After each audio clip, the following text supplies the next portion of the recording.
Esta conferencia se titula ¿Dónde reinaban los mamíferos? Porque vamos a hablar de las criaturas que están más arriba en el registro fósil y deseamos descubrir de dónde venían y si eran diferentes a las que vemos hoy. ¿Es este un mundo extraño que existió en el pasado y que no refleja el actual? Aquí tenemos los periodos geológicos. Recordemos que después del Cretácico, que es el nivel de sedimentos marinos con todos estos depósitos de carbonato de calcio, tenemos estos niveles superiores aquí, conocidos como el Cenozoico, y en estos niveles también tenemos organismos marinos y otras extrañas criaturas que se encuentran en los niveles inferiores, muchos de ellos, pero también encontramos mamíferos y pájaros y algunos fósiles humanos. Y la pregunta es, ¿de dónde provienen? Esta es una exposición en el Museo de Historia Natural de Londres y se titula Cementerio de Mamíferos. Los restos fosilizados de un antílope, una gacela, un caballo y un carnívoro se conservaron juntos en esta losa. Los fósiles están rodeados por depósitos de planicie de inundación, sugiriendo que esos animales fueron arrastrados juntos por inundaciones torrenciales.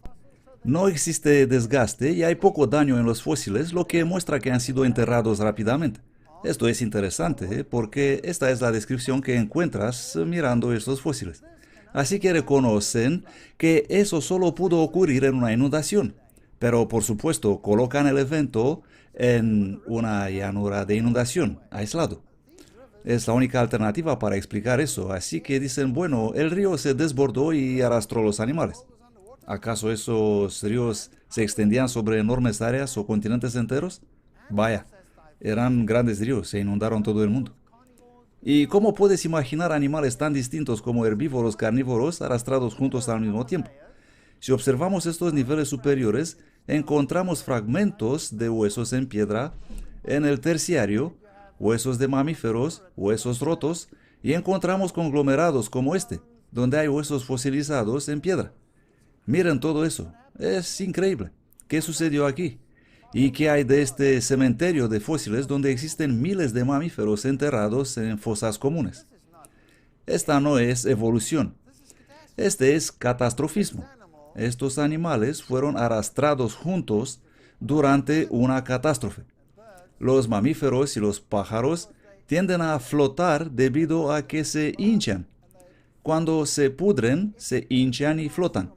Así que si puedes pensar en una inundación catastrófica donde tienes criaturas flotando por ahí en el agua, algunas de ellas siendo enterradas más rápido, es decir, el animal completo rápidamente enterrado, y otras criaturas flotando probablemente por más tiempo, pudriéndose, desarticulándose y luego siendo enterradas, tienes estos enormes cementerios y te preguntas, ¿fue esto solamente una llanura inundada? ¿Cómo puedo explicar esto? Aquí tenemos otra exposición en un museo y en el tablero pone enterrados vivos. Esos erizos de mar, junto con unas estrellas del mar y lirios del mar, fueron enterrados muy rápidamente, conservando de este modo sus espinas. ¿Acaso hubo una inundación debajo del océano? ¿Tiene esto algún sentido? ¿Por qué hay criaturas marinas que viven en el océano también enterradas rápidamente? La única solución es que hubo una catástrofe con enormes cantidades de barro arrastradas por debajo del agua y ocurrió en la tierra también y en el océano. Esto no tiene nada que ver con una planicie inundada, porque no puedes explicar esto con una planicie inundada. Así que debió existir una catástrofe universal. Esta fue una inundación en Bangladesh, algunos años atrás, y podemos ver animales y seres humanos arrastrados y flotando juntos en estas aguas. Entonces, ¿de dónde vienen estos mamíferos y cómo evolucionaron? ¿Y qué nos dice la ciencia? La ciencia nos dice que los mamíferos surgieron de los reptiles y luego se esparcieron en la tierra. Al principio estaban juntos y luego los mamíferos ganaron supremacía. Pero esa es una estupidez absoluta porque hoy tenemos reptiles y mamíferos juntos. Y la única supremacía que tenemos está en nuestra mente porque sucede que nosotros somos capaces de pensar en esas cosas. Bueno, ¿de dónde vienen los mamíferos marinos? ¿Qué dice la ciencia sobre eso? Obviamente dicen que son mamíferos Y los mamíferos salieron de los reptiles y se esparcieron en la tierra. ¿No es esto lo que dice la ciencia? Así que aparecieron en la tierra. Entonces, ¿cómo llegaron a tener el aspecto que tienen? ¿Cómo esos manatíes y focas y morsas, cómo llegaron a tener el aspecto que tienen? Bueno, la ciencia enseña literalmente esto. Las criaturas evolucionaron en la tierra, vivieron en la tierra, muy parecido a lo que hacen hoy en día, y luego volvieron a entrar otra vez en el océano. Y allí finalmente perdieron sus piernas, desarrollaron colas, cambiaron toda su anatomía y por eso tienen el aspecto que tienen hoy. Bueno, si eso es cierto, ¿no debería ser algo entre un mamífero terrestre y un mamífero euterio? Algo que se parece a una vaca y a una ballena al mismo tiempo. ¿No debería haber algo intermedio, sí o no? Pero no hay nada de eso. Dicen que tienen una pequeña astilla ósea aquí, en las caderas de las ballenas, pero esos son completamente funcionables hoy y si los eliminas, esa criatura tendrá graves problemas, porque existen músculos conectados a ello, relacionados con el área rectal y con la reproducción y otras funciones. Eso no tiene nada que ver con las patas. Por lo tanto, ¿qué pasó con esos animales? ¿Cómo aparecieron? ¿Aparecieron así de repente en el registro fósil? Eso no es posible. La ciencia no puede aceptar eso. Así que seguramente debe haber ocurrido algo. ¿Cómo llegaron a existir estas criaturas? Saben que no existen aquí solo problemas anatómicos, sino que existen enormes problemas fisiológicos. Todos los parámetros de la sangre, todo tiene que cambiar a fin de poder estar bajo el agua a largos periodos de tiempo, etcétera, etcétera. Así que este es un problema muy complejo. ¿Desarrollaron eso en la Tierra o no? Bueno, tenemos enormes mamíferos marinos, como ballenas, por ejemplo, llegan a ser muy grandes y sí, cuando viven bajo el agua, son muy grandes. ¿Y qué enseña la ciencia? Aquí tenemos un ejemplo típico, enlaces ancestrales, presentes hace 60 millones de años. Y tenemos un hipotético esqueleto mesoniquio y luego tenemos otra vez nada con que continuar exceptuando animales que son completamente formados, existentes, pero ellos los toman y dicen Ambulocetus natans, que probablemente caminó en la tierra. Y ponen una foto ahí, o Rhodocetus, y ponen otra foto que se parece más a una ballena existente hoy. Y luego tenemos las modernas ballenas dentadas. Pero el origen es, ¿qué dicen ahí? Hipotéticamente. Esto significa simplemente que no existe. Eso significa. ¿Y qué pasa con los animales que intentan ellos promover? Aquí ellos vienen con un Piquecetus, que dicen ser el antepasado de las ballenas y la marsopa. Este es uno de los candidatos modernos. ¿De dónde lo sacaron? Bueno, aquí tenemos un cráneo. Un mamífero terrestre construido ¿de qué? De una mandíbula y fragmentos de cráneo. Increíble. ¿Cómo puedes obtener piernas y cola y todo a partir de un fragmento de mandíbula? ¿No es eso increíble? La ciencia es bastante inventiva. Bueno, esta criatura probablemente nunca se pareció a eso y seguramente no tiene nada que ver con las ballenas, pero no tienen otra cosa, así que vamos a inventar este mamífero. O el Ambulocetus. Tenía miembros traseros y obviamente era capaz de caminar. Se necesitó creatividad imaginaria para su reconstrucción y el enlace con las ballenas. Y aquí tenemos otro bonito cráneo, Basilosaurus, una criatura serpentina no relacionada con las ballenas. Tenía miembros funcionales traseros demasiado pequeños para caminar, probablemente usados para arrastrarse y para reproducción. Así que usan algunas criaturas que existieron en el pasado y que no podemos encontrar hoy, pero que no tienen ningún enlace con las ballenas. Estas son simplemente suposiciones. La ciencia tiene un grave problema. Aquí tenemos algunos osos nadando, y en el libro El origen de las especies, Darwin especula que las ballenas evolucionaron de los osos que nadan. Sí, porque no tenía otra cosa. No existe otra. Y la ciencia nos va a decir que tenemos evolución también en el orificio respiratorio de las ballenas. Pero eso es solo variación, simplemente variación. No tiene nada que ver con la evolución. Tenemos personas hoy que son muy distintas y los animales también de la misma especie son muy distintas. Por lo tanto, no existe absolutamente nada. Cuando aparecen, aparecen así como los vemos hoy. Aquí tenemos un estudio hecho por Raúl Esperande del Instituto de Investigación Geocientífica sobre los fósiles de ballenas que hemos encontrado. Y este es el grupo, las ballenas, las que filtran todo el material, y luego otras ballenas dentadas.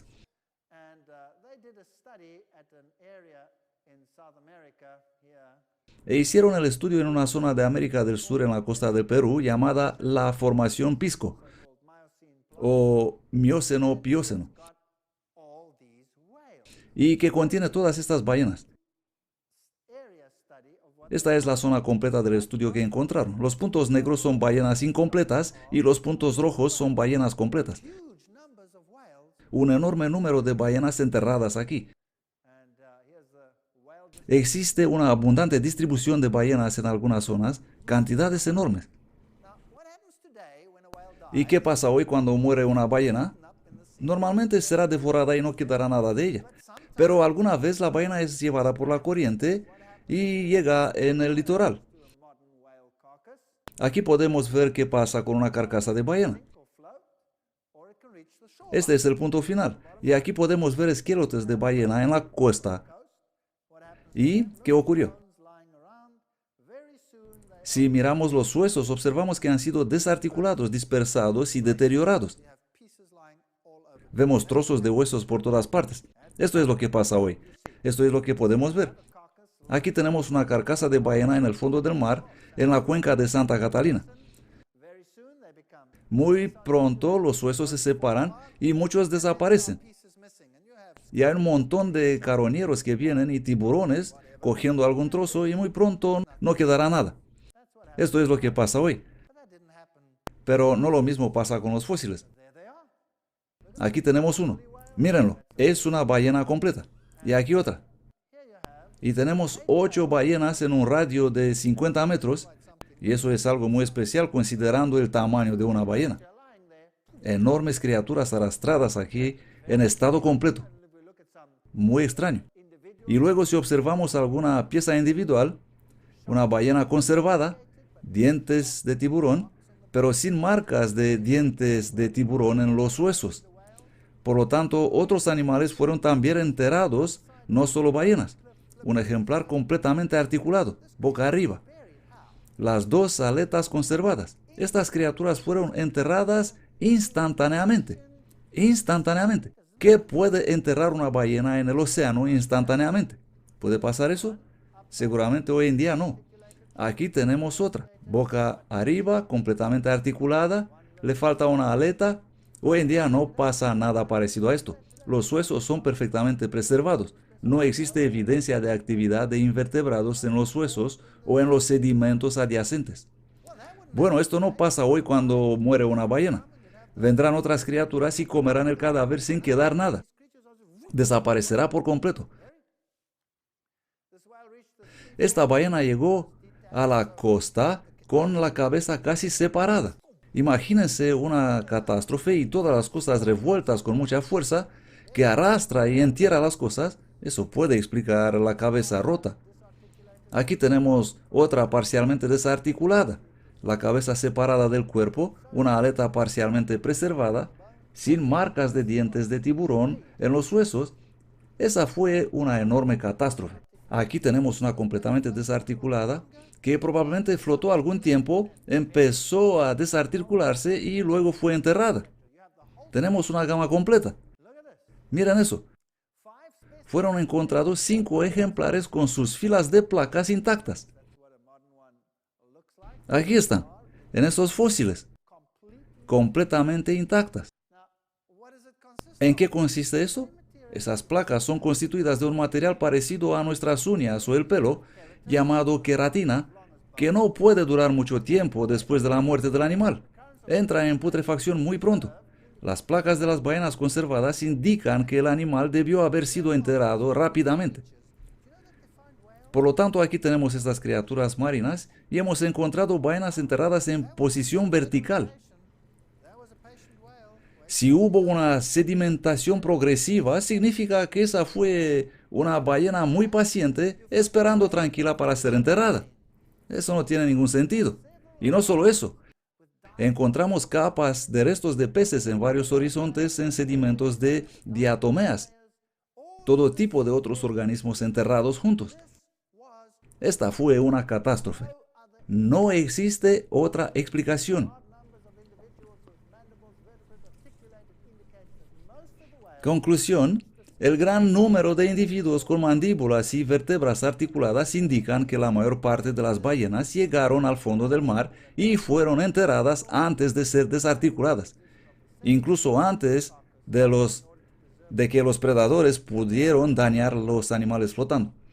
Eso también sugiere la deposición rápida de sedimentos cubriendo las carcasas y explicando la conservación de los huesos. Esa es la única solución posible. Por lo tanto, los mamíferos marinos aparecen de repente en el registro fósil completamente formados y enterrados, cosa que no sucede hoy en día. Este es catastrofismo. No existe otra explicación. Así que vamos a pensar en eso. Vamos a reflexionar a este conjunto de pensamientos. Imaginemos que tenemos un enorme diluvio catastrófico en el cual muchas criaturas son enterradas, como las que flotan en los niveles superiores, por ejemplo. Y luego, después del diluvio, las aguas cubren la tierra y tenemos estos millones de criaturas flotando en las aguas, restos de peces en algunas áreas, enormes restos de bosques flotando en las aguas, y todo esto tiene que ser cubierto de nuevo. ¿Qué pasará con todo eso? Los que son enterrados antes son enterrados intactos, y los que empiezan a podrirse y deteriorarse, cuando son enterrados en trozos desarticulados. Y podemos encontrar capas enteras de rocas conteniendo ese material, restos de peces, huesos, etc. Esto es exactamente lo que encontramos hoy, según hemos visto hasta ahora. Este es un fósil interesante. Es el Parotia persica, el árbol de hierro. Esta es una hoja actual y esta es una fosilizada. Y eso se encuentra en los niveles superiores, por ejemplo en Europa, donde este árbol no crece hoy porque hace demasiado frío para él ahí. E imaginemos el agua saliendo de las profundidades, explotando hacia la superficie, ¿y qué temperatura tendrá? El agua termal o el agua subterránea hoy es muy caliente, las fuentes termales como las llamamos hoy. Así que este agua pudo haber sido generalmente caliente y los océanos pudieron haber tenido una temperatura alta, mucha humedad, muy parecido con lo que existe hoy aquí en su área. Un ambiente bonito, caliente, húmedo, después del diluvio. Aquí tenemos mamíferos. Este es un murciélago.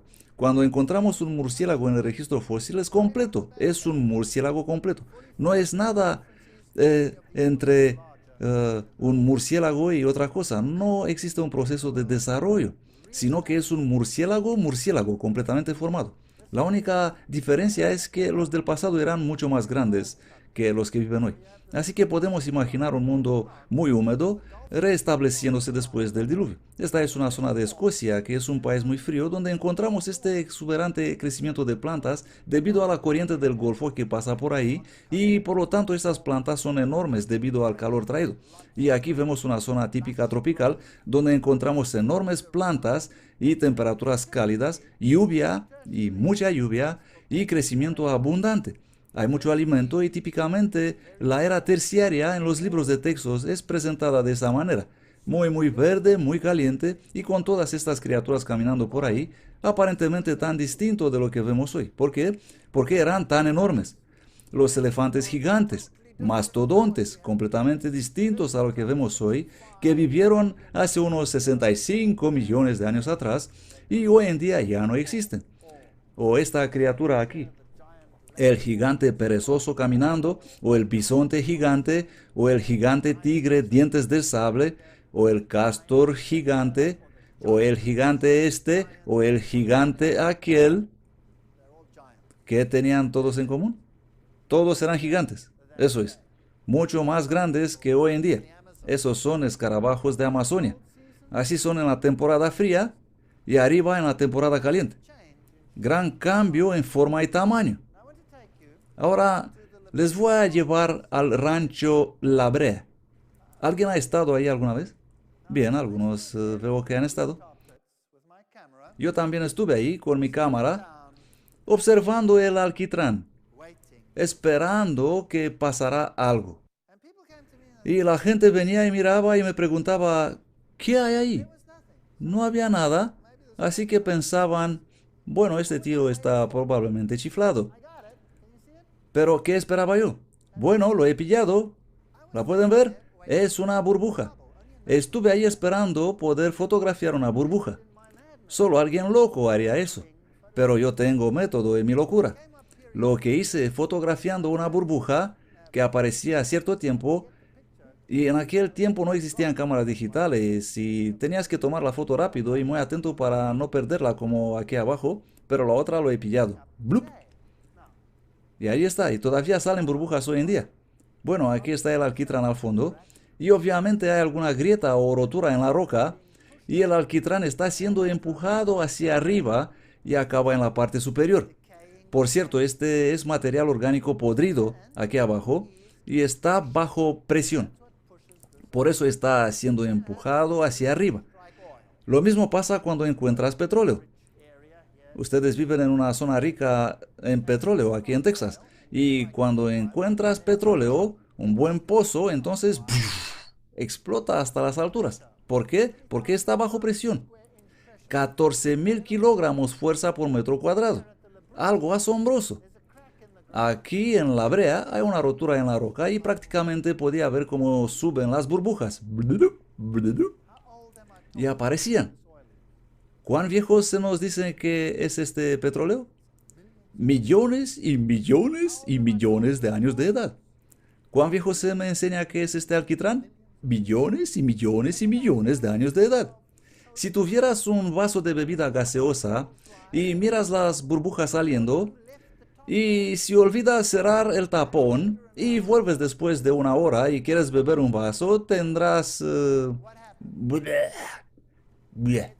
¿Por qué? ¿Qué pasó? Ya no tiene sabor, eso decimos siempre. El gas se ha ido. ¿Dónde se ha ido? Ha desaparecido en la atmósfera.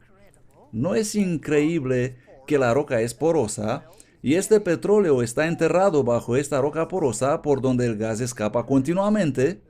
¿No es increíble que aquí tienes una grieta en la roca, eso significando que has olvidado cerrar bien el tapón de la botella, y las burbujas siguen saliendo todavía?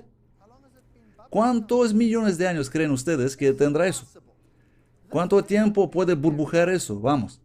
Esto es imposible, no puede ser tan viejo. La única razón por la cual sigue burbujeando es que hay un enorme depósito que todavía contiene gases de descomposición. Por lo tanto, se trata de una corta cronología y no de millones de años. El hecho de que cuando encuentras petróleo, este sale disparado, significa que el tapón está bastante bien cerrado. Pero la roca es porosa y ese gas está escapando continuamente y si todavía tiene esa enorme presión, eso nos demuestra que no puede ser muy viejo. Pero no es esto a lo que voy. El alquitrán y el petróleo son el resultado de una catástrofe. Las aguas cubrieron la tierra, luego los continentes fueron levantados y todo fluyó hacia abajo y fue enterrado nuevamente. También tenemos estas enormes cantidades de algas que fueron enterradas y masas de material orgánico enterrados bajo esas capas, con todos estos huesos quebrantados en ellos. Y ese es el petróleo y el alquitrán que encontramos hoy. Es exactamente eso, material orgánico enterrado repentinamente. Y el alquitrán y el petróleo están ahí debido a un fenómeno postcatastrófico. Y vienen estas criaturas pensando que es un charco o algo parecido y entran, y debido a que es alquitrán, brea, ya no pueden salir de ahí, ya que en el intento de salir se hunden cada vez más hasta desaparecer al fondo. Y cuando se dan cuenta que no pueden salir, esos animales empiezan a gritar aterrorizados, atrayendo ¿qué? Los predadores. Así que los carnívoros aparecen, atacan al animal y quedan ellos mismos atrapados en el alquitrán. Entonces, en el alquitrán encontramos una extraña asamblea. Tenemos más carnívoros que herbívoros. Esto no es normal. No es normal. Es decir, no es un fenómeno natural. Lo que pasó aquí es que esos animales fueron atrapados sin poder salir del alquitrán. Y encontramos tigres dientes de sable, extrañas criaturas del pasado. Y en el alquitrán encontramos este mastodonte gigante y el gigante perezoso, como este aquí. En un viaje en América del Sur, unos científicos hicieron un viaje ahí y llegaron a una hacienda. Eso es una finca. Y había una piel expuesta en la entrada. El dueño lo había colocado ahí y se asombraron. ¿Qué puede ser eso? Nunca habían visto algo parecido. Así que fueron y preguntaron, ¿qué es eso? Y el hombre dijo, venid y os mostraré. Los llevó a una cueva y ahí estaban los cuerpos de estas criaturas con las pieles aún intactas.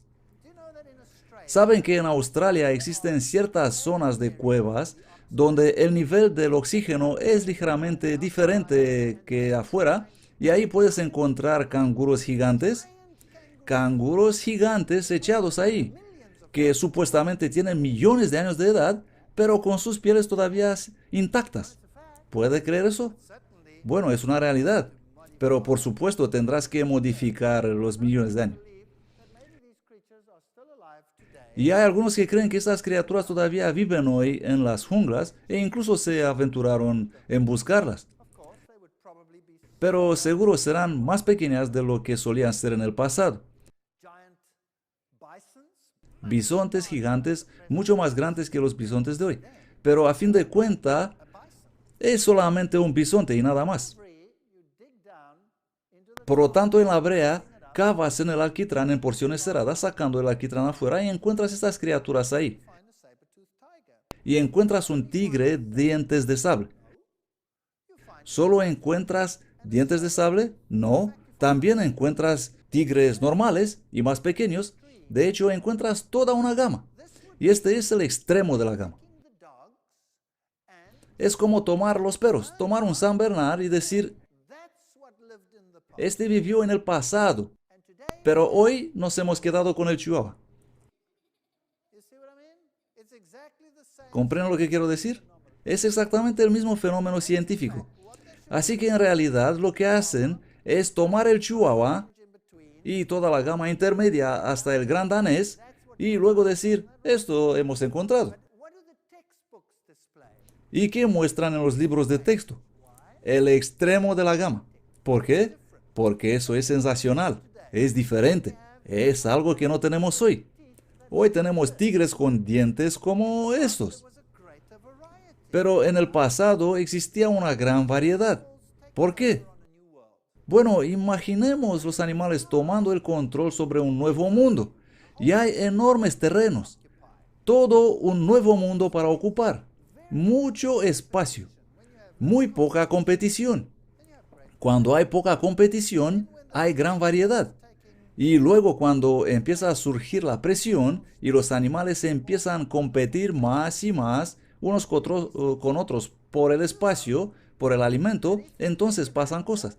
Saben que si tomamos un animal del continente, una oveja, una cabra, un caballo o cualquiera que desean, y llevamos ese animal en una isla y lo dejamos ahí, adivinen qué pasará.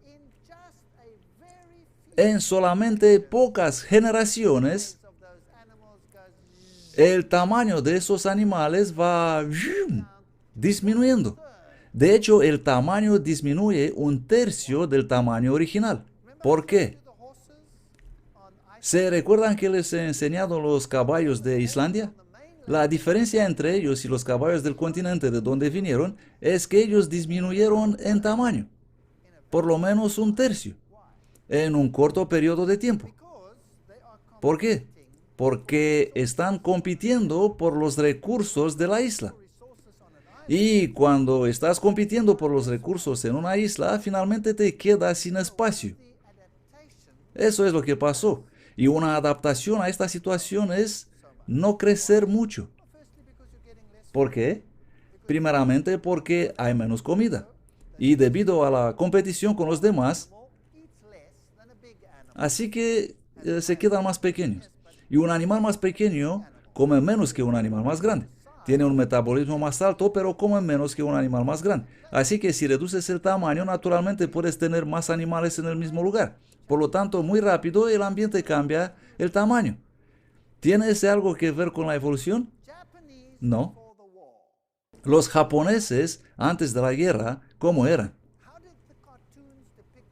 ¿Cómo representan los dibujos animados a los japoneses antes de la guerra?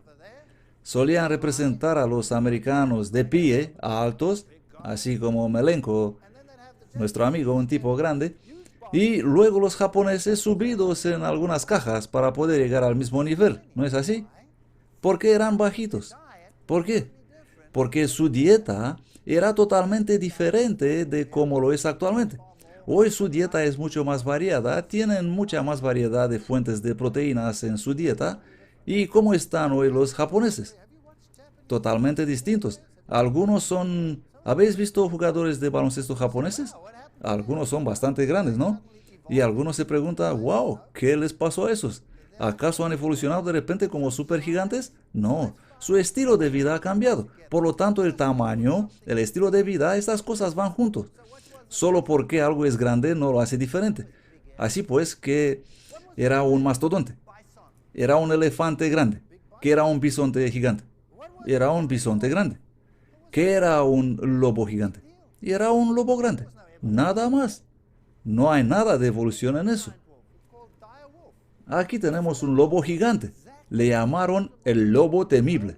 ¿Un animal distinto? No. Es exactamente igual a un lobo actual. La única diferencia siendo que era más grande.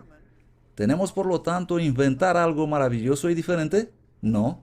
Obviamente el ambiente era más cálido, mejor adaptado para un crecimiento rápido y todas demás características, y por eso los vemos así. Y luego ocurrió algo. Llegó una edad de hielo. Y el mundo hoy es totalmente distinto de lo que era entonces. ¿De dónde vino todo ese hielo? ¿Y cuánto tiempo duró? ¿Qué enseña la ciencia sobre este tema? Bueno, enseña que hubo no una, sino varias edades de hielo, tres como menos, y conjeturaron esto observando los rasguños en las rocas. ¿Se acuerdan ustedes el video que hemos visto ayer con esos enormes bloques de piedra rodando en la inundación? ¿Qué hemos visto en las rocas de la base? Enormes rasguños. Así que el agua puede producir este fenómeno. Así que la única evidencia de hielo es lo que vemos ahora en el polo norte y sur. Solo eso. La pregunta es de dónde vino todo ese hielo. Y ellos os dirán que hay evidencia de que el hielo cubrió la Tierra muchos años, como menos 100.000 años. ¿De dónde sacaron esas evidencias? Bueno, ellos perforaron a través de los núcleos del hielo. Y vienen con eso, ese es un núcleo de hielo, y perforaron en Groenlandia y dicen, miren este hielo, hay distintos colores. Aquí un color, y otro anillo, y otro anillo, y otro, y otro, y otro, y otro anillo, y los cuentas y haces una deducción. Dices, cada anillo representa un año. Y si cuento 100.000 años, entonces este hielo estuvo presente por cientos de miles de estaciones. Lógico. ¿Correcto o no? Perfectamente lógico. Y nosotros se supone que debemos creer que eso es lo que ocurrió. Y así sabemos cómo el hielo fue compactado en la actualidad. Durante la guerra, algunos aviones solían volar sobre esta zona, hace unos 60 años, antiguos aviones. Y algunos se estrellaron en Groenlandia. Y ahí se quedaron, en ese gran desierto de hielo, y nadie se molestaba a encontrarlos. Pero recién algunos fueron redescubiertos y excavados de debajo de enormes cantidades de hielo. Cavaron hasta ellos, y si observamos el hielo a medida que bajemos al abismo, encontramos cientos y cientos de niveles anulares. Por lo tanto, ¿fueron esos aviones enterrados durante miles de años? ¿Es así? Así que estos anillos no son anillos anuales en absoluto. Y no podemos decir que esa época de hielo duró 100.000 años debido a la capa de hielo. Esos son capas de evento. Los puede formar una tormenta y puedes tener múltiples tormentas en una estación. No se necesitan millones de años.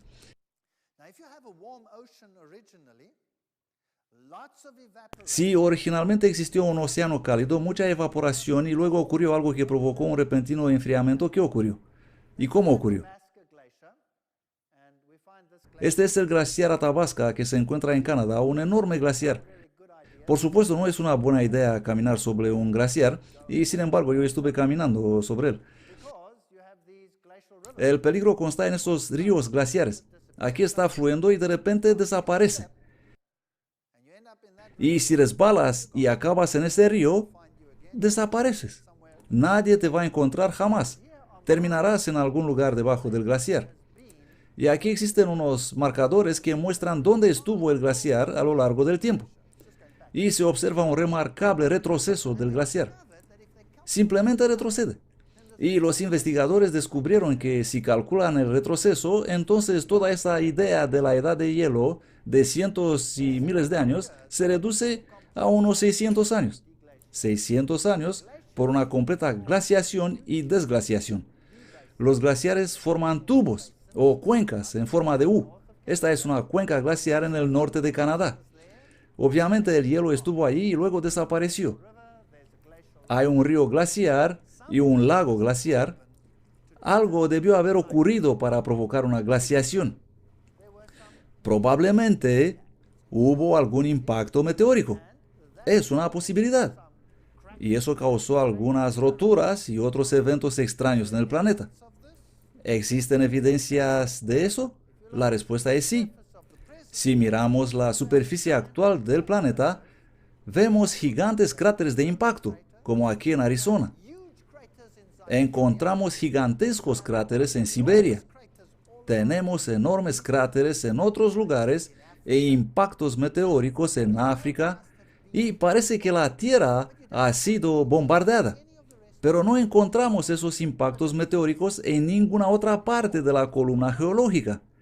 Así que antes no existían impactos porque solo existen en la superficie actual. Y si observamos esos cráteres y los resultados, parece que de verdad provocaron alguna catástrofe en la Tierra y puede que eso había causado grandes erupciones volcánicas que ocurrieron en el pasado. Una sola pequeña montaña, el monte Santa Elena, arrojó tanto polvo en la atmósfera que la temperatura media del planeta bajó 1 grado Celsius, porque cubrió el sol.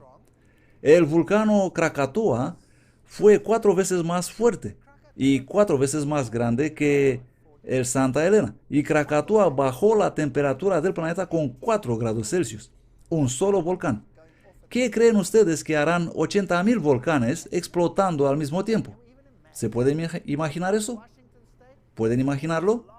Si vamos en el estado de Washington, podemos ver esas enormes capas de lava en la superficie, enormes áreas y esos enormes diques volcánicos. Todo en la superficie. Ahí están. Diques volcánicos, mucha actividad volcánica. Aquí vemos la explosión de un solo volcán, el monte Santa Elena. 500 bombas de la Hiroshima explotando a la vez.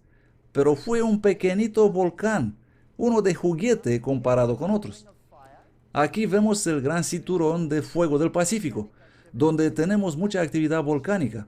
Luego tenemos la dorsal mesoatlántica, que va hasta Islandia, enormes cantidades de polvo arrojados en la atmósfera. ¿Qué haría eso en términos de temperatura? Pues cubrirán enteramente el sol para un tiempo y provocarían una tremenda bajada de temperatura. Y si fuera un océano caliente, habrá mucha evaporación y una repentina helada y hielo. Y los glaciares se formarán y extenderán a través del continente, pero a lo largo de la costa que habrá un bonito y cálido clima temperado, así como les he mostrado en Escocia esa exuberante vegetación y en otros países helados por donde pasa la caliente y suave corriente del Golfo. Y si tendríamos elefantes viviendo en Rusia, por ejemplo, ¿dónde podrían vivir las poblaciones?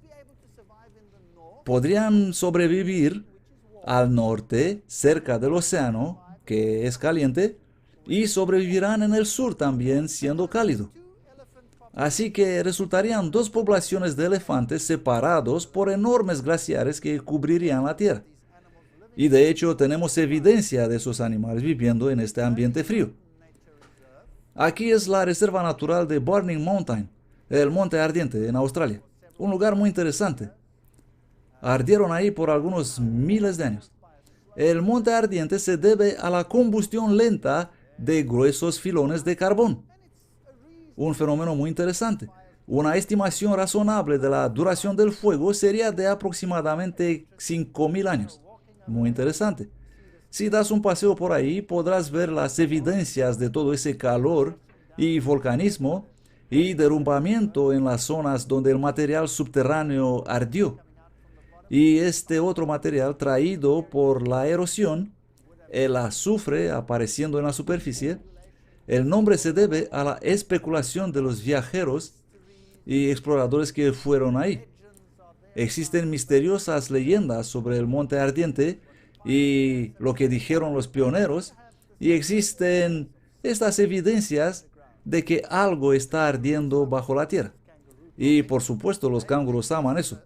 Aquí vemos estiércol de canguro. Ellos aman este lugar debido al calor que ofrece por la noche. Existen también grandes grietas en el suelo. El hedor es a veces insoportable, por eso te tienes que tapar la nariz. Y los mamuts reinaron en aquella época. Así que tenemos estas criaturas en esta zona donde ocurrió ese gran volcanismo, donde empezó a formarse mucho hielo y las poblaciones fueron separadas. Esta es solo una teoría. Y así empezaron a desarrollar ese largo pelo. Y aquí tenemos otra interesante historia. La historia de Dry Falls, las cataratas secas. Esos acantilados son los restos mortales de lo que una vez fueron las mayores cataratas del mundo. Ellos guardan el testimonio del tremendo poder de la inundación que arrasó el este de Washington al final de la última era glaciar. Las cataratas se iniciaron a 12 kilómetros al sur, pero procedieron contra la corriente mediante la fuerte acción erosiva. El retraso de las cataratas dio lugar al cañón que se ve abajo, etcétera, etcétera. La ciencia hoy admite que esa fue una catástrofe. Pero hace unos años atrás no admitían eso. Decían que había tomado millones de años para formarse estas cosas. Así que de repente la ciencia moderna empieza a darse cuenta que las cosas en la edad de hielo pudieron ocurrir rápidamente, sin necesidad de millones de años. Por lo tanto, estas cataratas aquí no se formaron en millones de años. ¿Y qué hay sobre estas criaturas? Allí están hoy para ser encontradas atrapadas en el hielo. Mamuts atrapados en el hielo. ¿Qué pasó? En la época glaciar, cuando existe hielo, cuando el océano es cálido y hay alimento en el norte y en el sur, en Inglaterra hemos encontrado renos, hipopótamos, crocodiles, enterrados en la misma zona. Pero eso es muy extraño. Por eso lo llamamos colección de fósiles discrepante. Criaturas que no crecen juntas, pero están enterradas juntas. Y si imaginas este periodo frío atrayendo a esos animales hacia el lejano sur, a los adaptados al frío como el reno, y a lo largo de la costa todavía clima cálido, entonces puedes encontrarlos a todos ahí. Eso parece tener sentido. Cuando sacas a esas criaturas del hielo, las encuentras bastante intactas. Y los puedes sacar y su carne es todavía comestible, como esa criatura de ahí, totalmente comestible. Por lo tanto, ¿cuándo vivieron? Si la carne es todavía comestible, ¿cuán antiguos son? ¿Millones de años? ¿Cuánto tiempo puedes guardar la carne en tu congeladora? Dicen que después de un año deberías tirarla. Bueno, los perros pueden comer esa carne todavía. Así que, ¿hace cuánto tiempo existieron esos mamíferos? ¿Cuándo vivieron esos mastodontes? Hablaremos sobre eso en la siguiente sesión. Fin, primera parte. Segunda parte.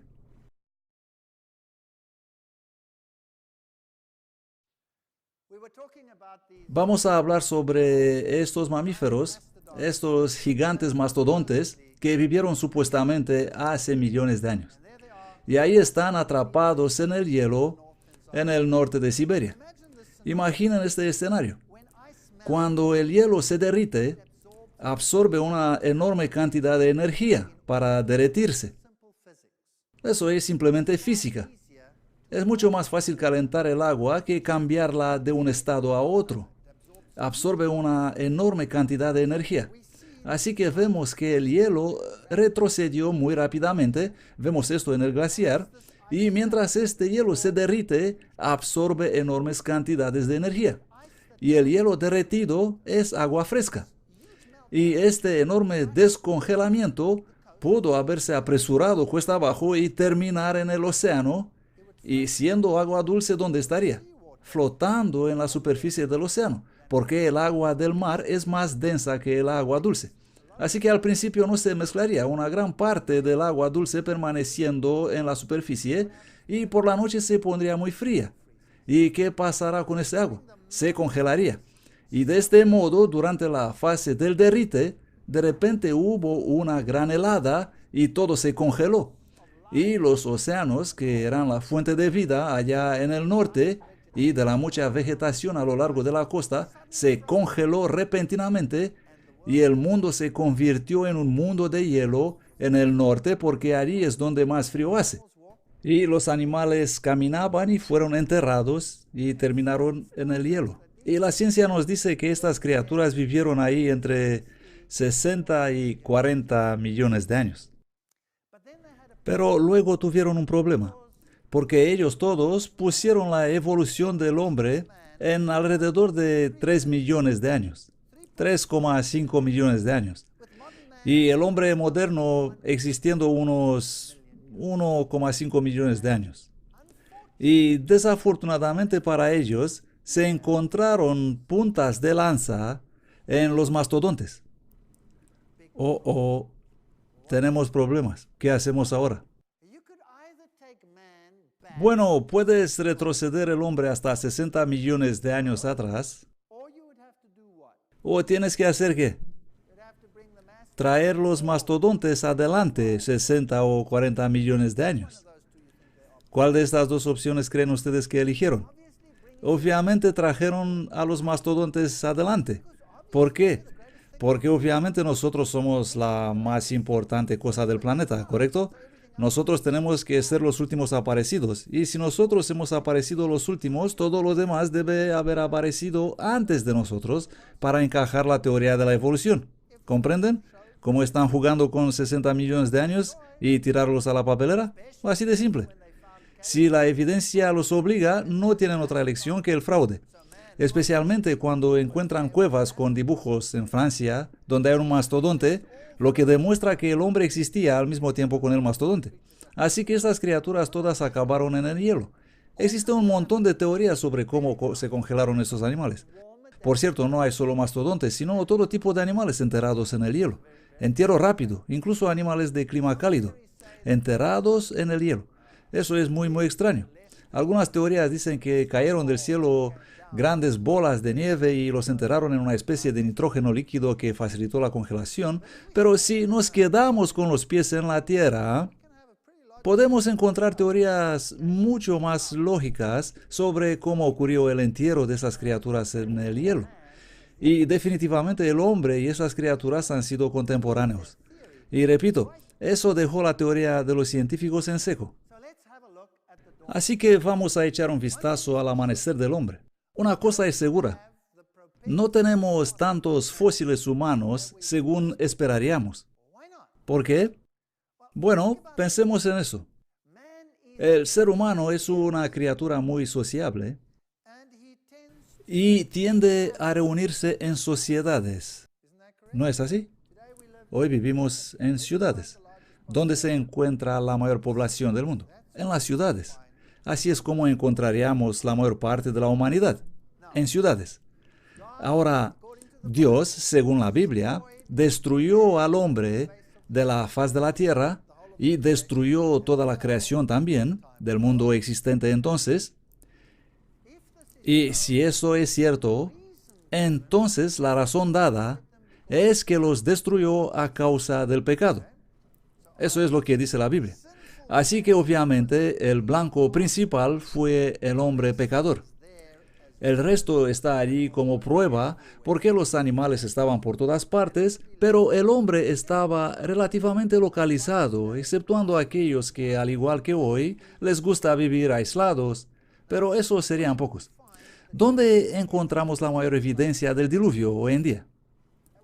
Eso sería interesante porque seguramente la mayor evidencia del diluvio se encontraría ahí donde el pecado, entre comillas, sería mayor. ¿Tendría eso sentido? ¿Y dónde encontramos la mayor evidencia del diluvio hoy? Desafortunadamente no se encuentra en la tierra. Lo encontramos debajo del océano. Si vas al Océano Pacífico, por ejemplo, existen cañones debajo del océano 4 veces mayores que el Gran Cañón. Pero los cañones no se formaron debajo del agua. Ellos se forman por el correr del agua en una zona inundada. Entonces, ¿qué nos dice eso? Que esa zona, ese cañón que está debajo del océano, en el pasado estuvo ¿dónde? En la parte superior. Estuvo en la superficie. Lo que ahora está en el fondo del océano una vez fue la superficie de la Tierra. Y hay mucha evidencia de actividad ahí al fondo que nos dice que hubo una enorme inundación catastrófica que ocurrió en la Tierra. Bueno, eso es lógico. Por lo tanto, será posible que las grandes ciudades con millares de fósiles humanos están probablemente enterrados en los sedimentos bajo el océano. Esta es una posibilidad. Bien, ahora vamos a las leyendas. ¿Dónde dicen las leyendas que se encuentra el mundo antediluviano? ¿Habéis oído alguna vez de la leyenda del Atlantis? ¿Dónde dicen que se encuentra eso? Debajo del océano. Bueno, si no nos gusta eso, ¿qué enseña el ocultismo? El ocultismo, un tema muy interesante. El mundo oculto y su conocimiento secreto. ¿Qué enseñan ellos? ¿Dónde estaban los pueblos antiguos? ¿Y dónde están ellos actualmente? Enterrados debajo del mar. Esta es una enseñanza ocultista. Esto es lo que enseña el ocultismo. Si lees los grandes libros de la masonería, por ejemplo, o los grandes artículos que ellos publican, encontrarás que se trata del fondo del océano. Esas son cosas interesantes.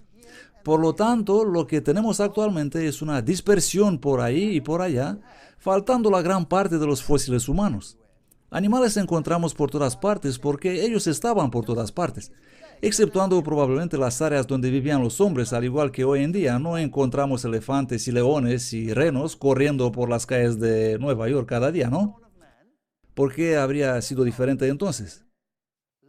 Aquí tenemos el amanecer del hombre y se nos dice que el ser humano, los antepasados del ser humano, vivieron en los árboles y luego bajaron de los árboles porque el clima había cambiado o por otra razón y hemos empezado a caminar por la hierba. Y esas criaturas andaban por ahí entre la hierba, adaptándose al nuevo ambiente, y no podían mirar por encima de la hierba porque eran muy bajitos, así como andaban ellos encorvados, así que se pusieron rectos por la curiosidad para ver lo que hay arriba, y finalmente empezaron a andar erguidos. Bueno, primeramente eso ni siquiera es científico, es totalmente una basura, y eso es lo que llamamos lamarquismo. Esto significa que un animal empieza a hacer lo que hace porque quiere alcanzar un cierto estado. Hablaremos sobre el lamarquismo y darwinismo en otra conferencia. Eso no es nada científico, pero eso es lo que la ciencia dice que pasó. Y que el hombre moderno tiene este aspecto y que hubo alguna transición del estado de caminar a 4 patas hasta la posición erguida. Y al mundo le gusta constantemente escuchar de dónde venimos. Así que tenemos artículos de la revista Times, el comienzo del hombre, y muestran un supuesto hombre aquí, y podemos observar otra vez los rasguños y la sangre. ¿Por qué? Porque es revelada su natura primitiva, su sangriento y diabólico pasado. Eso es lo que quieren sacar en evidencia. Y aquí tenemos otro artículo en la revista Times, el comienzo del hombre hace 2.000,5 millones de años. Y por si tendremos una nueva generación en un par de años, sacarán otro artículo sobre cómo comenzó el hombre y empezarán otra vez con las mismas estupideces. Así que a cada generación se le recuerda nuestros orígenes, muy primitivos, muy sanguinarios, muy salvajes. Generalmente los científicos se ponen furiosos cuando les dices que evolucionaron de los monos. ¿Por qué la ciencia no enseña eso? Es necesario comprender la teoría así como es. No venimos de los monos. La ciencia enseña que los monos y el hombre son los productos finitos de un proceso evolutivo y sus antepasados están en alguna parte en un nivel inferior. Así que el antepasado real es probablemente este de aquí. Los escandentios, las musarañas arborícolas o tupaya. Y observen los ojos en las extremidades de la cabeza. Y este animalito evolucionó hasta que los ojos se le trasladaron en la parte delantera. Y si tienes los ojos en la parte delantera, entonces puedes triangular y esto supuestamente te da una ventaja selectiva en calcular la distancia y saltar de rama en rama. Por supuesto, la musaraña arborícola nunca falla un salto. Así que dónde está la ventaja selectiva nadie sabe exactamente, pero esta es la teoría de cómo aumentó el cerebro y claro, eran arborícolas ya que vivían en los árboles. Y el clima cambió y los árboles comenzaron a desaparecer y ellos empezaron a bajar de los árboles. Y cuando vivían ahí arriba en los árboles, ellos estaban perfectamente felices con sus bananas y con sus hojas y con las cosas que comían, la vegetación. Pero cuando bajaron en el campo, la dieta original de plantas no se encontraba muy fácil y un día cogieron un garrote y le dieron una buena paliza a un animal hasta matarlo a palos y comenzaron a comérselo. Esta es la teoría, si ustedes desean creer eso. Así que el hombre y los monos son el producto final de un proceso evolutivo. Este gráfico viene de los libros de textos que enseñan que aquí en esta zona no hay nada. La única evidencia que tenemos está arriba y en todas las criaturas enterradas con ellos en el pasado. Por lo tanto, todos los fósiles que tenemos, es muy importante que comprendamos eso. Todos los fósiles que existen se produjeron junto con el hombre al mismo tiempo. ¿Comprenden eso? En ninguna parte se encuentran niveles de uno y luego de otro y luego de otro y de otro. Eso está basado en inferencia u otros razonamientos, pero no es evidencia de los fósiles. Es igual como darte los huesos de todos los perros y decirte clasifícalos.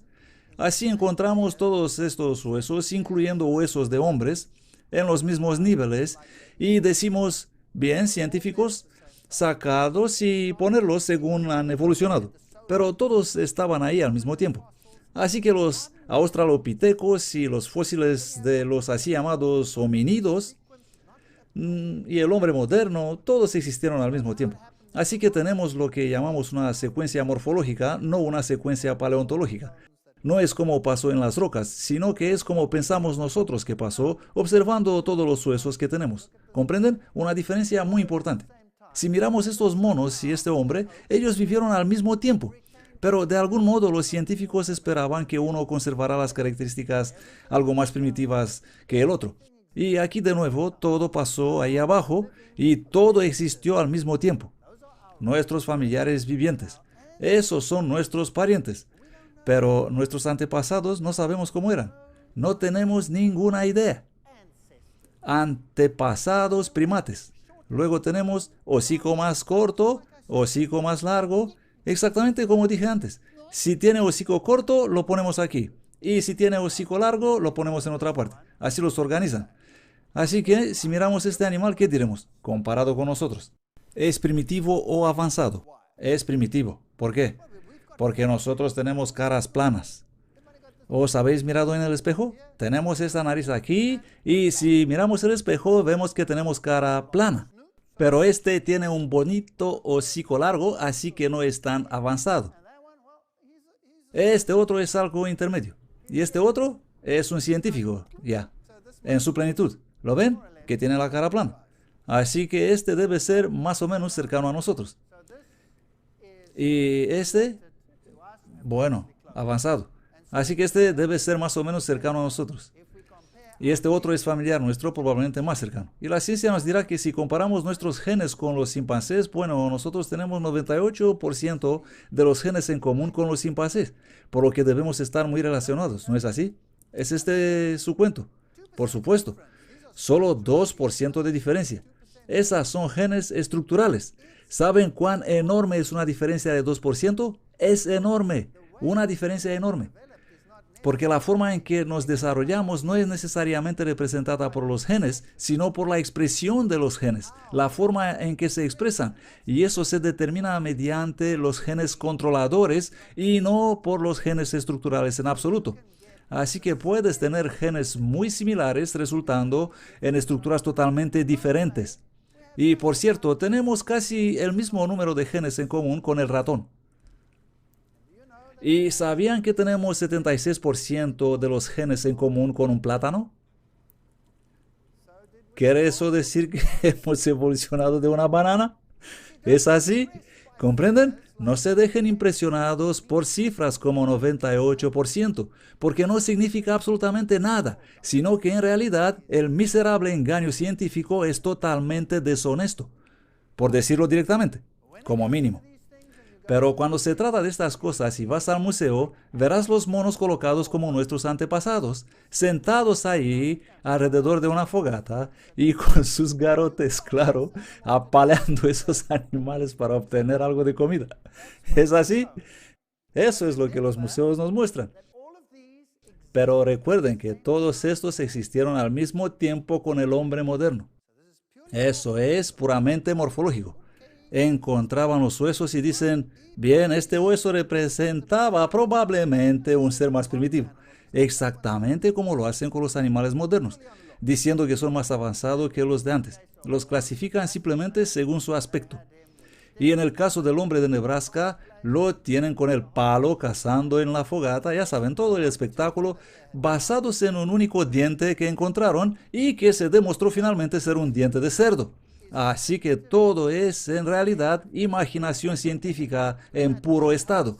Existieron muchos engaños en el pasado tratando de llenar el vacío, como el hombre de Piltdown, por ejemplo, demostrado en 1953 siendo una falsificación compuesta de una mandíbula de un orangután y partes de cráneo humano moderno. Han existido varias falsificaciones tratando de convencernos de su teoría. Hemos tenido muchas falsificaciones donde los científicos tratan de explicar o mostrar evidencias de lo que ellos quieren encontrar. Una teoría moderna explica que el hombre evolucionó partiendo de África. Es la teoría predominante actualmente. Y tenemos todos estos modernos homínidos como Homo erectus, Homo neanderthalicus, Homo sapiens y algún otro Homo antepasado por aquí, saliendo de este grupo que son todos monos. Y vienen con Pithecanthropus y Australopithecus, pero todos son monos. Y estos de arriba son todos humanos. Y los encontramos juntos. La teoría de la salida de África, así es como muestran la expansión a partir de aquí del Cuerno de África, y el Homo sapiens existió hace solo 100.000 años, así dicen. Y si miramos el panorama completo, tenemos estos dos grupos de fósiles aquí, uno en el Cuerno de África y el otro en África del Sur. Esos son los sitios principales de la evolución humana. Y existe otra teoría llamada la hipótesis multiregional que muestra al hombre aproximadamente por todas partes al mismo tiempo. Y dicen, las poblaciones regionales de Homo erectus pudieron haber evolucionado en Homo sapiens mientras se mezclaron unos con otros. Aquí están todos viviendo al mismo tiempo, así que no hay ninguna evidencia por la teoría del origen de África. Esta es la más común y la más antigua. ¿No es interesante que todas las líneas se reúnen ahí? Eso es más o menos donde el arca hubiese parado si hubo tal cosa, pero vamos a mirar esta teoría. Aquí tenemos los fósiles en el sur de África, y dicen que hace 200.000 años, después de 3,5 millones de años de evolución, etcétera, etcétera, y llegamos al hombre de Neandertal y al hombre de Java, todos estos aquí, y vamos a ver lo que nos cuentan los científicos. Bueno, Leakey fue el primero que empezó ese camino de descubrimientos, entre comillas, y los organizó algo así como el Australopithecus. Ahora el Australopithecus era un mono completo. Pero él dijo, bueno, este mono tiene algunas características que nos pueden conducir hacia el hombre. Pero recordemos que el hombre estaba ya presente. No tenemos que olvidar eso. El hombre existía ya. Y siguiendo la línea de Leakey, llegamos al hombre de Neandertal, de Cro-Magnon, y él nos cuenta que estos andaban rectos. Los Australopithecus, ya que encontramos huellas de pie en la roca. ¿Saben que esas huellas de pie fueron estudiadas en todo el detalle y que son idénticas con las huellas del pie humano hechas en el barro por hombres que caminan descalzos? De hecho, si miramos el pie de Australopithecus, que tengo aquí abajo, observamos que el dedo del pie está desplazado.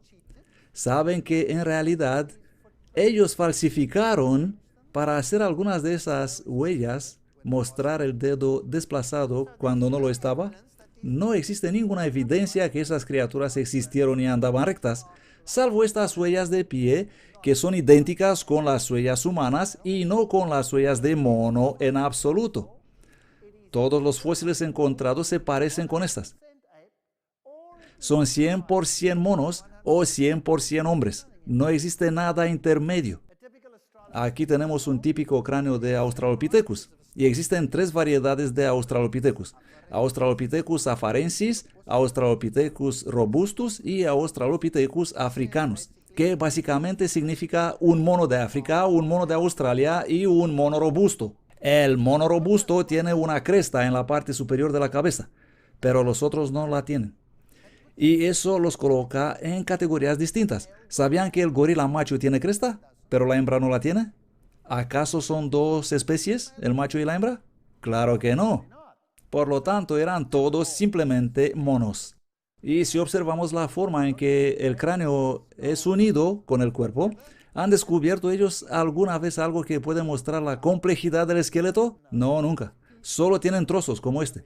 Este es el famoso cráneo 1470, reconstruido de varios trozos colocados juntos, y aún así le faltan piezas, pero nunca hay un esqueleto completo para estudiarlo. Así que es imposible decir si andaban erguidos o en 4 patas. Lo único que puedes saber con exactitud es que esos son trozos de cráneo de mono 100% y el resto es pura conjetura. Este es Johansson, el que encontró la famosa Lucy, y declaró que ella es definitivamente la principal candidata. Lucy era bajita, y hay científicos hoy que la describen como siendo nada más que un chimpancé pigmeo. Porque Lucy es 100% un mono. Pero ¿cómo presentan ellos a Lucy en los museos? Este es el Museo de Historia Natural de Londres. Observamos otra vez las huellas de pie y a Lucy andando ahí con su bebé. Y dicen, ¿está Lucy más relacionada con el hombre que cualquier otro Australopithecus? Y recuerden que este es un simple mono. Y continúan diciendo, esta cuestión permanece. ¿Qué es lo que ponen ahí en el museo? Los grandes paleontólogos del mundo reconocen que esta cuestión permanece, ¿cómo? Sin respuesta. En parte porque cada Australopithecus tiene características únicas que podían vincularlo con el ser humano. Por supuesto que fueron contemporáneos con el ser humano. Los seres humanos estaban ya allí, así que esta no es ninguna evidencia de evolución. Eran simplemente monos. ¿Andaban ellos erguidos? No tenemos ninguna evidencia en absoluto. Oh, no, pero los muestran recogiendo ramas y haciendo cosas, y todos los demás ¿a partir de qué? De este esqueleto parcial. Esto es lo que tienen. La cabeza es 100% de mono. La relación entre el brazo y la pierna dicen que está a medio camino entre el ser humano y un mono. ¿Comprenden? Los monos tienen una relación entre la pierna y el brazo de aproximadamente 1:1. Esto significa que la pierna es tan larga como el brazo. Y los humanos tienen una relación entre la pierna y el brazo de 1:0,75. Así que el brazo es solo 3/4 partes de la longitud de la pierna. Esta es la relación media. Y Johansson resolvió el problema diciendo, aquí tenemos una relación de 1:0,87. Esto es como un medio camino entre mono y humano. ¿En serio? Pero hay partes que faltan aquí, y piezas que faltan aquí, y huesos que faltan aquí, y piezas que faltan aquí, y faltan por todas partes. ¿Cómo puedes calcular eso? ¿Cómo haces para calcular eso? Pero él dice que esta no es la única evidencia, así que vamos. Por cierto, Johansson tiene problemas. Tiene graves problemas, especialmente conmigo, porque ven mi brazo, es muy largo. Así que seguramente soy algún intermedio homínido. Algunas personas tienen los brazos largos, pero pueden servir para tener los problemas alejados. Johansson también dice que esta parte de la cadera nos muestra que Lucy caminaba erguida. Desafortunadamente no con esta, porque con esta precisamente andaba como un mono. Pero él dice que probablemente es una cadera torcida. Y si la doblamos un poco, ella puede caminar erguida. No con esta, pero si la doblamos un poco será posible.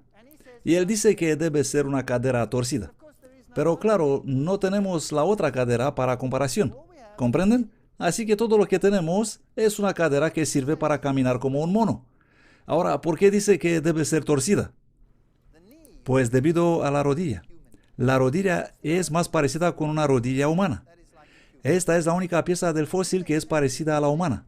Pero explican ellos en los libros de textos que la rodilla no fue encontrada en el mismo sitio que Lucy, que fue encontrada en un depósito totalmente distinto, que no pertenece a este fósil. No, no lo dicen. Esto no lo ponen en los libros de la escuela. Ellos simplemente la añadieron para quedar bien. Recordemos que los hombres y los simios fueron contemporáneos. Entonces, ¿qué hay de raro en encontrar una rodilla humana? Porque en esta zona encontramos huesos de hombres y de australopithecus juntos. En la garganta de Olduvai encontramos evidencias de actividad humana, así como de esas criaturas. Por lo tanto, ¿qué pasó aquí? Vamos a ir a Sterkfontein para ver si encontramos alguna solución. Sterkfontein es un conjunto de cuevas en Sudáfrica, cerca de población de Krugersdorp, y aquí podemos encontrar algunos interesantes fósiles. Este es Robert Broom, uno de los primeros biólogos de la universidad donde hice mis estudios universitarios, en la Universidad de Stellenbosch. Un hombre muy famoso. Ahí está con Jan Smuts, un gran interesado en el origen de la humanidad. Él encontró los famosos fósiles faltantes, así llamados. Aquí tenemos estas cuevas y bajamos dentro y vemos hermosas estalactitas y estalagmitas. Y aquí tenemos esos trozos de huesos fosilizados. Este señor era nuestro guía profesional y él debía explicar todas estas cosas sobre qué ocurrió ahí en el pasado y cómo ocurrió toda esa evolución. Y tomé a este hombre a solas y le dije, perdóname, hice una grabación con él, pero hablaba en afrikaans. Le pregunté, oye, ¿tú crees que vienes de todo eso que dices? Y él dijo, no, ni hablar, yo no. Qué fuerte, ¿no? Y ahí mi amigo está apuntando algunos huesos. Y si desean saber cómo es mi esposa, ahí está ella también. La veo una vez al año en esta foto. Y aquí tenemos algunos huesos. Alguien se puede imaginar, ya saben, que esos huesos enterrados en estas capas ahí abajo nos muestran grandes periodos de tiempo pasado. Pero no es así en absoluto. Y tenemos este enorme deslizamiento aquí. Vamos a ver lo que nos dicen. Los depósitos de las cuevas de Sudáfrica contienen huesos de animales recogidos por muchos diferentes agentes. Algunos huesos fueron, ¿qué dicen? Arrastrados desde la superficie. Otros caen quebrantados por los leopardos que se alimentan de sus presas que suben a los árboles. Las hienas traen huesos a sus pequeñas crías en las guaridas de las cuevas. Y los puercoespín acumulan los huesos que roen, etcétera, etcétera. Por lo tanto, todos esos fósiles fueron traídos dentro. No pertenecen a las capas, sino que la mayoría de ellos fueron arrastrados por el agua hacia adentro. Y aquí tenemos todos esos fósiles que fueron encontrados en estas cuevas. Vamos a entrar en el museo y aquí vemos el famoso cráneo del niño de Taung, encontrado en Sudáfrica en 1924. Pero ese es un Australopithecus, un mono. Y cada vez que encuentran un trozo de Australopithecus, revista Times clama a diestra y a siniestra y National Geographic se pone loco. ¿Por qué tanto zumbido cuando el Australopithecus es solo un mono? Como encuentran un pequeño trozo de dedo, enseguida provocan mucha excitación. Aquí está, con una edad de 2,6 millones de años, la señora Pless. Esta es ella, se parece con un filósofo, ¿no? Y aquí encontraron a Littlefoot, el piecito, en julio de 1997. ¿Y qué era el Littlefoot? Era un pie de mono sin dedos. No era humano en absoluto. No hay nada que te puede entusiasmar. Era simplemente el hueso de un mono. Aquí tenemos una foto del fémur encontrado por el Dr. Ron Clark, pero era solo un mono. Miren cómo reconstruyen los fósiles. Aquí cuando todo lo que encontraron son estos trozos de color oscuro. Eso es todo. El resto es simplemente imaginación puesta en escenario. Y aquí tenemos al Paranthropus, el hombre mono con la cara plana y la frente baja. Así lo hicieron a partir de esos fragmentos de huesos. Y caderas de hombre mono encontradas en las cuevas de Sterkfontein. Y pondrán estas caderas en la mesa y os van a mostrar cómo evolucionaron estas caderas de unas caderas estrechas a unas caderas anchas. Los van a organizar en secuencias y dirán, mira, aquí tenemos las evidencias para la evolución. Basura. Las mujeres embarazadas de hoy, ¿se les miden las caderas? ¿Se les hacen radiografías con el tamaño de las caderas, sí o no? Claro que sí. Algunas mujeres tienen caderas estrechas y algunas caderas anchas. Algunas tienen caderas tan estrechas que no pueden dar a luz de modo natural y deben soportar la sección cesárea. Hoy en día existen gran variedad de tamaño de caderas. Pero si tomaría todas las caderas de las mujeres y las pondré alineadas de estrecho a ancho, eso no tendría nada que ver con la evolución. Eso es variedad. Y el hecho que encontramos caderas fosilizadas no significa otra cosa. Aquí tenemos al hombre de Neandertal. Así es como ellos lo imaginan. Y aquí tenemos un cementerio de Neandertal. Y dicen, los restos de un niño Neandertal encontrado enterrado en Chichén, en Uzbekistán. El cuerpo fue colocado en una tumba poco profunda y pares de cuernos de cabras fueron colocadas alrededor de él. E hicieron una fogata junto a la tumba. Estuve hablando con científicos de los países del este que me dijeron categóricamente que ellos creen que el linaje de Neandertal está presente todavía hoy, en muchas razas humanas actuales. Porque, claro, no es más que un ser humano. Aquí tenemos un cráneo de Neandertal de una tumba. Lo enterraron con flores, porque eran humanos. Pero se nos dice que tenían aspecto de idiotas. Aquí están. Y estas extrañas características. Ahora, este tipo especial de fósil pertenece en realidad a un anciano con enfermedades óseas. Y además de eso, probablemente en el pasado la gente llegaba a ser más vieja que hoy en día. Tal vez pasaba eso. Probablemente vivían en otro estilo de vida. ¿Qué pasa cuando envejecemos? ¿Mantenemos nuestras características juveniles o cambiamos? ¿Comprenden? Por ejemplo, este hueso crece y obtendremos una frente más grande y los ancianos, los cráneos viejos, son totalmente distintos de los cráneos jóvenes. Así que esta variación es simplemente variación de la edad y no tiene nada que ver con la evolución. No es posible que de unos pocos fragmentos óseos van a reconstruir algo así, de un ancianito que tenía raquitismo. Aquí pusieron un hombre de Neandertal vestido de traje en un museo de Alemania. Y luego tenemos un aborigen. Y saben, esta es una de las más tristes historias de la humanidad. ¿Sabían que en los años 1940, ahora me voy a citar a mí mismo, yo nací en aquella época? En 1940 podrías obtener una licencia del Alto Comisionado Británico en Australia, hablo de los años 1940, para cazar a aborígenes. ¿Sabían eso? ¿Por qué motivos? ¿En base de qué? En la base de que ellos eran organismos evolutivos inferiores. El darwinismo los condenó a muerte. Hoy en día los podemos ver así cuando tienen sus rituales. Algunos de ellos todavía viven de este modo. Otros tienen este aspecto solo durante los rituales. Y durante la semana se vestirán de traje e irán y darán clases en las universidades donde actúan como profesores, como maestros. Es así que es una rápida evolución, ¿no es así? Hoy en día deberíamos estar avergonzados por lo que hicimos en el pasado. Si nos daríamos cuenta que las diferencias que existen es simplemente variedad. ¿Qué pasaría hoy si alguien verá a una señora paseando con su chihuahua y se acercará a su chihuahua y... Este es un antiguo organismo evolutivo inferior? ¿Qué pasaría? Un frenético escándalo internacional imposible de imaginar. Porque esta es una pequeña criatura doméstica altamente avanzada. Eso es lo que dirían.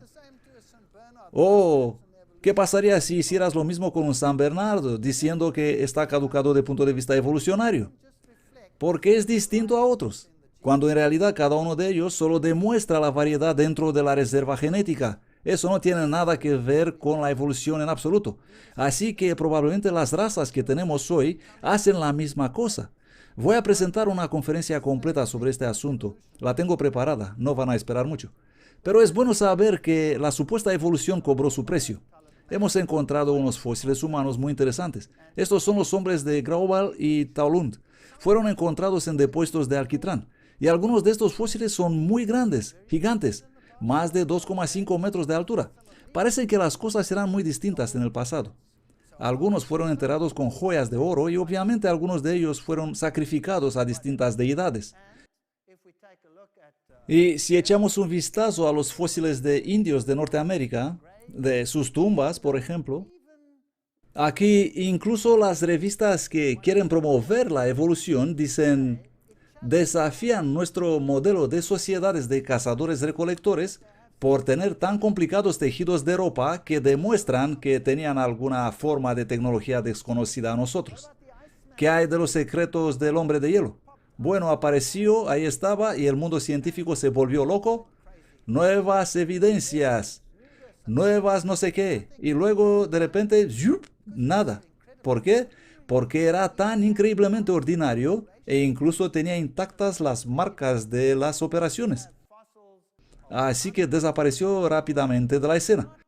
Tenemos, por ejemplo, fósiles de momias sin ninguna pizca de evidencia de que algo habrá cambiado. Y llegamos a la expansión de la humanidad, a las distintas razas, y vamos a hablar sobre eso en una siguiente presentación. Un artículo dice, la evolución llega a la vida, en la revista Scientific American, que nos cuenta cómo ocurrió eso. Encontraron un fragmento de hueso. Luego moldearon todo el fósil a partir de ese trozo de hueso y nombraron esta operación ciencia forense. Y usaron la mejor técnica moderna. Luego le hicieron un cuerpo de carne, le pusieron piel, le añadieron pelo y lo miras y puedes ver que tiene cara de idiota, ¿correcto? ¿Por qué? Pero ¿por qué en el mundo siempre los hacen con aspecto de idiota? Se supone que debía ser alguna especie antigua que nosotros, previa al hombre moderno. Ahora, la ciencia forense es una ciencia perfecta y exacta, pero cuando tienes un cráneo completamente entero y puedes reconstruir a partir de un modelo completo, no tienes un diente y reconstruyes la cabeza entera basado en un diente y luego dices, así se veía esa hermosa mujer, ¿correcto? ¿Tiene eso algún sentido? No. Tenían un trozo de hueso e hicieron un hombre completo como este sabiendo que tenía pelo largo mirando al fragmento del hueso. Claro que no. Pero esta es la noción primitiva. Esto somos dirigidos a creer. ¿En base a qué? En base a nada. Basados en absolutamente nada. Y estas son las fotos que se nos muestran. Así que estos dos serían Adán y Eva. Así eran. Bueno, eso es interesante. Esta era Eva, dice la ciencia. Génesis 1:27. Y creó Dios al hombre a su imagen. A imagen de Dios lo creó. Varón y hembra los creó. A veces pregunto a los jóvenes, ya ven, yo soy un viejo tío, y les digo, ya saben, ayudadme vosotros.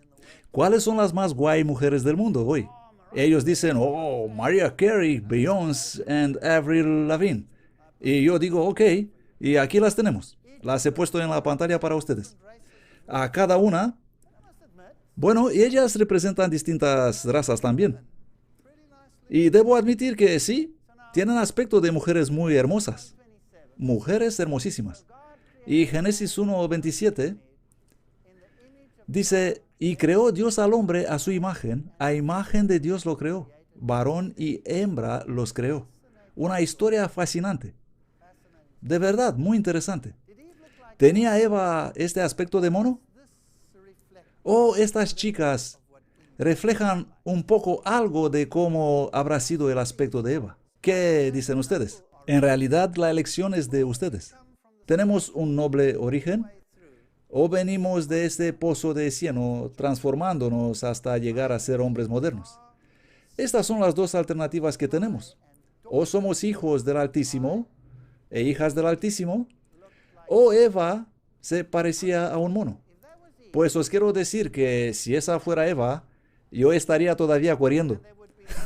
Y no habría ninguna prosperidad y ninguna posteridad tampoco.